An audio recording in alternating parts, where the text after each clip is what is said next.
বিদায় উন্মাদের কুশলার বাহিনী মুসলমানদের উপর যেরকম অত্যাচার করেছিল তার বিবরণ একজন খ্রিস্টান নাগরিক এরকম ভাবে দিয়েছে যে যখন তারা বাইতুল মুকাদ্দাসে প্রবেশ করেছিল তখন তাদের ঘোড়ার হাঁটু বিরক্ত লেগেছিল, ছোট ছোট বাচ্চাদেরকে তারা দেওয়ালে আসার মেরে মেরে হত্যা করেছিল, মা বোনদের উপর হিংসা আইল্যান্ডে ঝাঁপিয়ে পড়েছিল। ছোট্ট শিশু থেকে শুরু করে ৮০ বছরের বৃদ্ধা পর্যন্ত কাউকে তখন তারা সাথ দেয়নি। কথা বলেন ঠিক কিনা? আসসালামু আলাইকুম ওয়া রাহমাতুল্লাহ।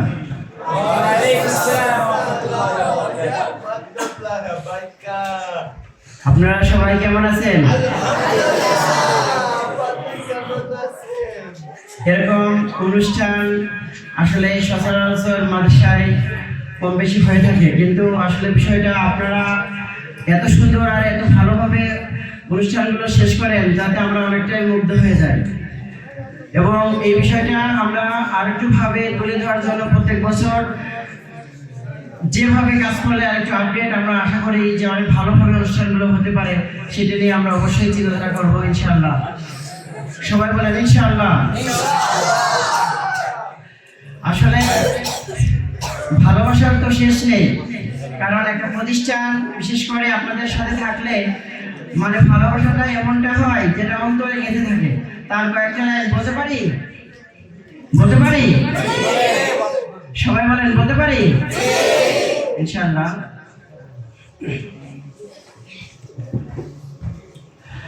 পথহারা মানুষের আলোর দিশা, হাসিনা কালাম মাদ্রাসা। পথহারা মানুষের আলোর দিশা, হাসিনা কালাম মাদ্রাসা। এই মাদ্রাসার উস্তাদগণ অনেক ভালো লোক, দিন প্রতিষ্ঠিত করাই তার একটি মাত্র লক্ষ্য। এই মাদ্রাসার উস্তাদগণ অনেক ভালো লোক, দিন প্রতিষ্ঠিত করাই তাদের একটি লক্ষ্য। পথহারা মানুষের আলোর দিশা, হাসিনা কালাম মাদ্রাসা। পথহারা মানুষের আলোর দিশা, হাসিনা কালাম মাদ্রাসা। এই মাদ্রাসার মুতামিম সাহেব অনেক ভালো লোক, দিন প্রতিষ্ঠিত করাই তার একটি মাত্র লক্ষ্য। পথহারা মানুষের আলোর দিশা, হাসিনা কালাম মাদ্রাসা। পথহারা মানুষের আলোর দিশা, হাসিনা কালাম মাদ্রাসা। আসসালামু আলাইকুম ওয়া রাহমাতুল্লাহ। আপনারা সবাই ভালো থাকবেন, আমার জন্য দোয়া করবেন, আমার আব্বুর জন্য দোয়া করবেন। আসসালামু আলাইকুম ওয়া রাহমাতুল্লাহ। আসসালামু আলাইকুম ওয়া রাহমাতুল্লাহি ওয়া বারাকাতুহু। আলহামদুলিল্লাহ আলহামদুলিল্লাহ কাফা ওয়া সালামুন আলা ইবাদিহি আল্লাযিনা ইসতাফা। আম্মা বা'দ, ফাআউযু বিল্লাহি মিনাশ শাইতানির রাজীম। বিসমিল্লাহির রাহমানির রহিম। واعتصموا بحبل الله جميعا ولا تفرقوا. وقال النبي صلى الله عليه وسلم المؤمن للمؤمن كالبنيان يشد بعضه بعضا أو كما قال عليه الصلاة والسلام. আঞ্জুমানে মুসলিম মাদ্রাসা কর্তৃক আয়োজিত অন্তকালে সেমিনারে উপস্থিত সম্মানিত উস্তাদ বৃন্দ, সুরক্ষ পরিচালক, ন্যায় নিষ্ঠার কলম হাতে বিক্ষোভ বিচারক মন্ডলী এবং আমার সামনে উপস্থিত বাংলার দূর দূর থেকে ছুটে আসা এই বিভাগ ছাত্র ভাইরা এবং আজকের সুদে আপনাদেরকে জানাই আমি আমার অন্তরস্থল থেকে সালাম, শুভেচ্ছা এবং অভিনন্দন। আজকে আঞ্জুমান কর্তৃপক্ষ হইতে বক্তব্যের যে বিষয় নির্ধারণ করা হয়েছে তা হলো ফিলিস্তিনের নির্মম ইতিহাস, শিক্ষা এবং করণীয়। উক্ত বিষয়ের উপর আমি যতটুকু জানি আপনাদের সামনে আলোকপাত করার চেষ্টা করবো ইনশাআল্লাহ। সম্মানিত উপস্থিতি, আজকে অত্যন্ত বিষণ্ণ মন নিয়ে আপনাদের সামনে হাজির হয়েছি। মনের এই বিষণ্ণতা কারোর অজানা নয়। আজকে গোটা বিশ্বের মধ্যে তাকালে মন অজান্তে বিষণ্ণ হয়ে পড়ে। আজকে গোটা বিশ্ব যেন একটি রণক্ষেত্র পরিণত হয়েছে। আর যে রণক্ষেত্রে মুসলমানদের স্বাধীনতা এবং মুসলমানদের প্রথম কেবলা বাইতুল মুকাদ্দাসকে চিরতরে শত্রুমুক্ত করার জন্য প্রাণপণ লড়াই করে আজকে আমাদের ফিলিস্তিন। আজকে ফিলিস্তিন যারা পৃথিবীর একটি উন্মুক্ত কারাগার। আজকে ফিলিস্তিনের প্রতিটি শহর থেকে বলছে রক্তের স্রোত। আজকে ফিলিস্তিনের ছোট্ট নগরী গাজা যেন মৃত্যু নগরীতে তৈরি হয়েছে এবং এটার অন্য কোনো কারণ নয়। এর পিছনে লুকিয়ে রয়েছে ইহুদি খ্রিস্টানদের রচিত একটি নিকৃষ্ট ষড়যন্ত্র এবং এটা এক নির্মম ইতিহাস। খ্রিস্টীয় সপ্তম শতাব্দীতে যখন মুসলমান বাহিনী আরবের সীমানা অতিক্রম করে বাইতুল মুকাদ্দাসে প্রবেশ করেছিল, তখনকার রোমান বাহিনী বিনা যুদ্ধে বাইতুল মুকাদ্দাসকে মুসলমানদের হাতে হস্তান্তর করে দেয়। এরপরে শতাব্দীর পর শতাব্দী, যুগের পর যুগ ধরে বাইতুল মুকাদ্দাস মুসলমান শাসকদের তত্ত্বাবধানে থাকে। কিন্তু কালের পরিক্রমায় মুসলমান জাতি নিজেদের ইমানি চেতনাকে ভুলে গিয়ে ভোগবিলাসের মধ্যে লিপ্ত হয়ে যায়, যার ফলে 1099 খ্রিস্টাব্দে মুসলমান বাহিনীকে পরাজিত করে বাইতুল মুকাদ্দাসকে ব্রিটিশ বাহিনী দখল করে নেয়। বিদায় উন্মাদের কুশার বাহিনী মুসলমানদের উপর যে অত্যাচার করেছিল তার বিবরণ একজন খ্রিস্টান নাগরিক এরকম ভাবে দিয়েছে যে যখন তারা বাইতুল মুকাদ্দাসে প্রবেশ করেছিল তখন তাদের ঘোড়ার হাঁটু বিরক্ত লেগেছিল, ছোট ছোট বাচ্চাদেরকে দেওয়ালে আসার মেরে মেরে হত্যা করেছিল, মা বোনদের উপর হিংসা আইনে ঝাঁপিয়ে পড়েছিল। ছোট্ট শিশু থেকে শুরু করে 80 বছরের বৃদ্ধা পর্যন্ত কাউকে তখন তারা সাথ দেয়নি। কথা বলেন ঠিক কিনা? কিন্তু মুসলমান জাতি পড়ে থাকার পাত্র নয়। মুসলমান আবারও জিহাদের সংগ্রাম চালিয়েছে, আবারও জিহাদের ময়দানে ঝাঁপিয়ে পড়েছে এবং পরবর্তীতে 1047 সালে হযরত সালাউদ্দিন আইয়ুবীকে না মুসলমান জাতি বাইতুল মুকাদ্দাসকে আবার মুসলমানের কাছে ফিরিয়ে এনেছে। কথা বলেন ঠিক কিনা?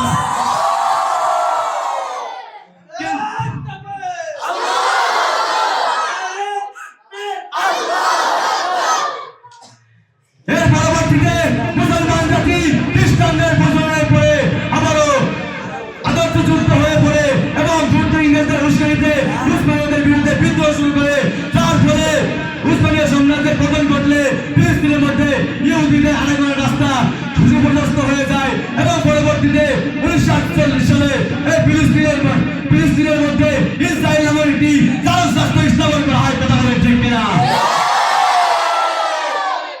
প্রিয় মুসলিম ভাইরা আমার, সেই দিন থেকে মুসলমান জীবনের মধ্যে এই যে কালো সূচনা হয়েছে তার পরিসমাপ্তি আজও ঘটেনি। কথা বলে ঠিক কিনা? সম্মানিত মুসলিম ভাইরা আমার, বারবার এই বাইতুল মুকাদ্দাস মুসলমানদের কাছে এসে, বারবার বাইতুল আকসা মুসলমানদের নিকটে এসে কিভাবে ওই সমস্ত ইহুদিদের কাছে চলে যায়, কিভাবে কাফেরদের দালালের কাছে চলে যায়, এর অন্য কোনো কারণ নয়।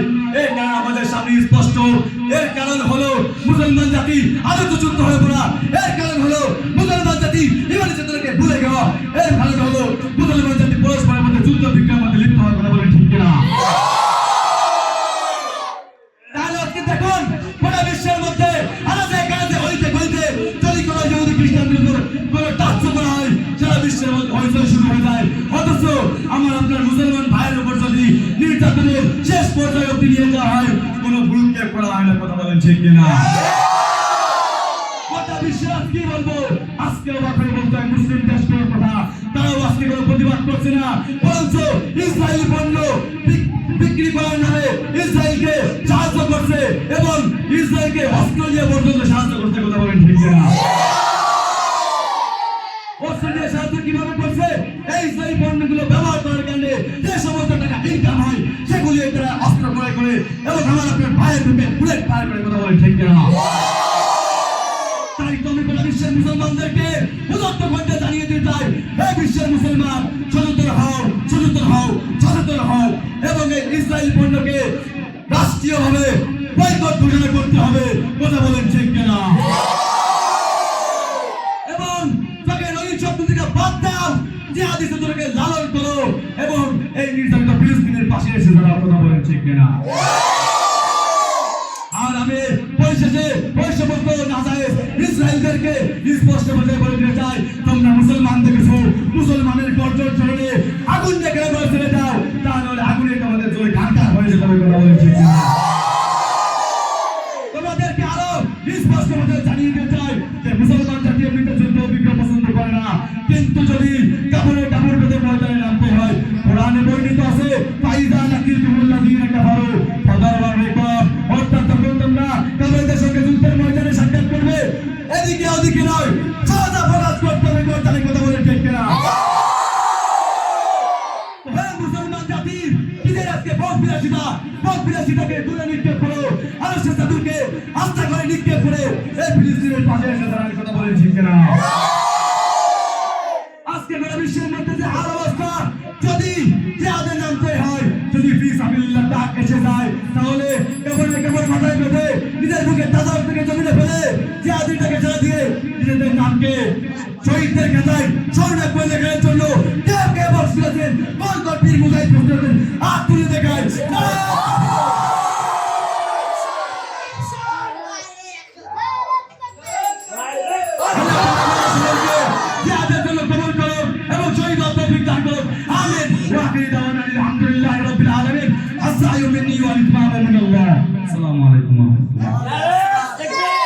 দেখতে দেখতে আমাদের রাত হয়ে গেছে, যেমন ঠিক এরকম আমাদের আয়োজনও শেষের দিকে বলতে সর্বশেষ আমাদের যে আয়োজন সেটা হলো পুরস্কার বিতরণী অনুষ্ঠান, যেটার জন্য আমরা দীর্ঘ 1-2 সপ্তাহ ধরে চেষ্টা করেছি এবং আজকে আমরা একে অপরের সঙ্গে হাড্ডাহাড্ডি লড়াই করেছি।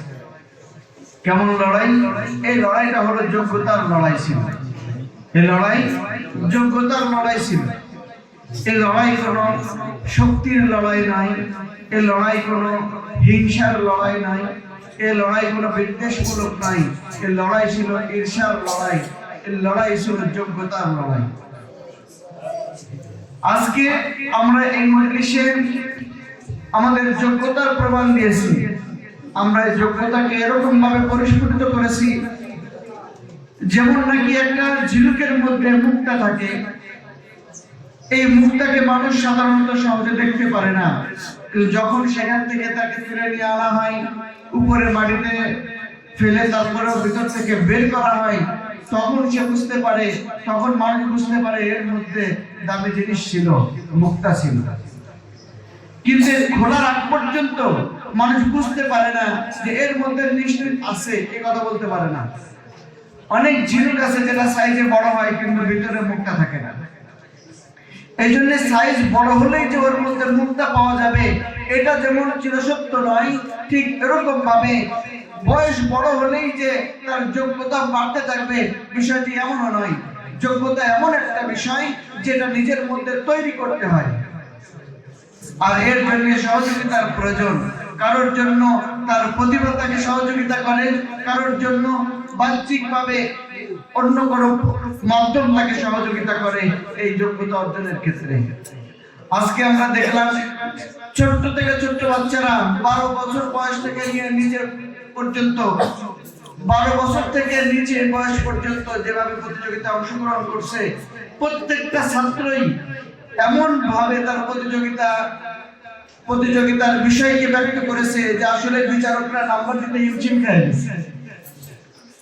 যে কাকে ফার্স্ট দিবে কাকে সেকেন্ড দিবে এটার জন্য আলাদা পরামর্শ করার প্রয়োজন হচ্ছিল। যে কি অবস্থা, এমন প্রস্তুতি প্রত্যেকটা বিচারক এবং উস্তাদের মধ্যে বিষয়টি সাড়া ফেলে দিয়েছে। আমি আশা করি এটা উপস্থিত যারা ছিলেন, যে সমস্ত মেহমানরা ওই সময় ছিলেন, দেখছেন, উপভোগ করছেন, তাদের ভিতরেও আমার আত্মবিশ্বাস একই কথা তাদের অন্তরে উচ্চারিত হয়েছে। এটা শুধু উস্তাদদের কষ্ট, মেহনত এবং পরিশ্রম এটাই বলবো না, আমি বলবো এখানে প্রত্যেকটা ছাত্রের নিজস্ব প্রস্তুতি এবং চেষ্টা, সাথে সাথে দিক নির্দেশনা অনুসরণ করার একটা ফসল। কথা আসার কারণে আরেকটা বিষয় আমি তুলে ধরতে চাই। এখানে বড়দের বক্তৃতার বিষয় ছিল ফিলিস্তিনের সমস্যা এবং তার থেকে শিক্ষা এবং করণীয় বিষয়। আসলে এখানে যে সমস্যাগুলো তুলে ধরা হয়েছে, যে ফিলিস্তিনে এখন একবার ফিলিস্তিনকে জয় করে নিয়েছে মুসলমানদের পক্ষ থেকে, আবার সেটাকে খ্রিস্টানরা দখল করে নিয়েছে, আবার সেটাকে মুসলমানদের পক্ষ থেকে, শাসকদের পক্ষ থেকে আবার ফিলিস্তিন উদ্ধার করা হয়েছে। এই যে পাল্টাপাল্টি একটা অবস্থা, হয়তো আমরা মনে করতে পারি খুবই গুরুত্বপূর্ণ বিষয়, এটা জেনে নেওয়া দরকার। এই ইতিহাস শুধু শখ ব্যক্ত করলেই ইতিহাস হয়ে যায় না। এখান থেকে আমাদের শিক্ষণীয় একটা গুরুত্বপূর্ণ বিষয় আছে, সেটা হলো ফিলিস্তিনে সর্বশেষ যখন সালাউদ্দিন আইয়ুবী রাহমাতুল্লাহি আলাইহির শাসনকাল শেষ হওয়ার পরে যখন ফিলিস্তিন আবার খ্রিস্টানরা আয়ত্ত করে নিল, ইহুদিরা যখন ঢোকা শুরু করলো 1947 সালের পর থেকে, অর্থাৎ দ্বিতীয় বিশ্বযুদ্ধের পরে যখন ইহুদিরা এখানে ঢুকতে লাগলো, ঢোকার পরে এরা বিভিন্ন জায়গা জমি কিনতে লাগলো। ইহুদিদের বিভিন্ন জনগণ এরা ফিলিস্তিনি জনগণদের কাছ থেকে এক একটা জমি অনেক দামে কিনতে লাগলো। এক এক খন্ড জমির দাম 1 লাখ টাকা শতক। ওরা 1 কোটি টাকা দিতে রাজি ছিল যে 1 কোটি টাকা দেবো, তারপরও আমাদেরকে এই জমিটা বিক্রি করো, আমাদের একটা স্থায়ী ঠিকানা হবে। আর ওই সময়ে ওরাও দেখতেছে আমাদের তো অগাধ জমি জায়গা আছে, আমাদের ফসল প্রচুর পরিমাণে হচ্ছে, জলপাইয়ের বাগান আছে, আঙ্গুরের বাগান আছে, আপেলের বাগান আছে, আমাদের তো বাগানের অভাব নেই। ফিলিস্তিনে কোনো ঘাটতি ছিল না, বাইরে থেকে এত বেশি আমরি ইম্পোর্ট করা লাগতো না।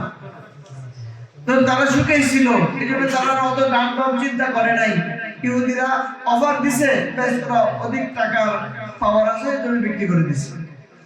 কখনো এই ফিলিস্তিনি গাজা ভূখণ্ডের ভিতরে কোনো জমি, কখনো অন্য জায়গার জমি, এরকম ভাবে ভিতরে বিভিন্ন কাপড় আমরা দেখি যে ইহুদিরা অমুক জায়গার বাড়ি এসে ভেঙে চুরমার করে দিচ্ছে, অমুক জায়গার বাড়ি ভেঙে চুরমার করে দিচ্ছে। এই সংস্কার কিভাবে পেল? এর উৎস কি? এই যে জায়গা কিনে নিছিল এরা বিভিন্ন জায়গা থেকে, বিভিন্ন স্থান থেকে ছোট্ট ছোট্ট অল্প অল্প জায়গা এরা কিনে রাখছিল। এই কিনে নেওয়াটা এদের ভিতরে একটা ষড়যন্ত্র, একটা চক্রান্তমূলক একটা কাজ, যেটা তারা সবসময় গোপন রাখছিল। যখন তারা ফিলিস্তিনের জনগণ জায়গা জমি বিক্রি করতে লাগলো, তখন ভারতবর্ষ থেকে কাসেম নানভী রাহমাতুল্লাহি আলাইহি, কার নাম বললাম? কাসেম নানভী রাহমাতুল্লাহি আলাইহি, আশরাফুল নানভী রাহমাতুল্লাহি আলাইহি, একের পর এক কাসেম নানভী রাহমাতুল্লাহির পরে আশরাফুল নানভী রাহমাতুল্লাহি থেকেও ফতোয়া জারি করেছেন ফিলিস্তিনে ওই জনগণদের উপরে যে আপনাদের জন্য ইহুদিদের কাছে জমি বিক্রি করা জায়েজ নাই, আপনারা এই হারাম কাজ বন্ধ করেন। ফিলিস্তিনে যে সমস্ত আরবরা ছিল, এরা তো আরবি ভাষাভাষী, আরব ভূখণ্ডের মধ্যে, ওরা বললো ইউদিনা আজাম, আমাদেরকে অনারবি ব্যক্তি ফতোয়া দেয় জমি বিক্রি করা যাবে না। কত বড় সমস্যা! অথচ আমরা আরবি, আমাদের উপরে অনারবিরা ফতোয়া দেয় আর আমরা সেটা গ্রহণ করবো?